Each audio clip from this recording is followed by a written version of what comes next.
ఎవరు పచ్చివాత వచ్చి మూసొట్టు వచ్చినా ఆగి పొందిన ఎవరికైనా పచ్చివాత వచ్చి నువ్వు సట పక్క అనుకో ఆగి కొని ఎవరికైనా కానీ అన్ని సేపటి జాబ్ వస్తుంది బాగా తీసుకోండి. బాగా నమ్మాలన్నా నమ్మితే అన్ని చేస్తాను.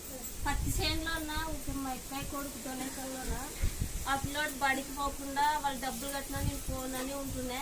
నేను అమ్మవారితో నిమ్మకాయ పూలు తీసుకెళ్ళానన్నా. ఆడ పత్తి చేనులో వచ్చిన మైకి నీ పద్ధతిలో ఓడి బింబు వస్తున్నామో నా కొడుకు బాగా చదువుకుంటాయని మా ఎక్కాయ అనుకేందన్నా. ఇప్పుడు నెల్లూరులో నా 3 సీట్ వచ్చింది. 15 లక్షలు అడిగిండ్రి. అట్లా వాళ్ళు 3 సీట్ వచ్చింది.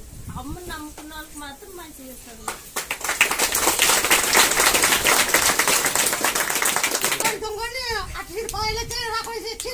సీట్ వచ్చిందా నెల్లూరులో డాక్టర్ కోర్స్ చదువుతున్నాడన్న పిల్లోడు.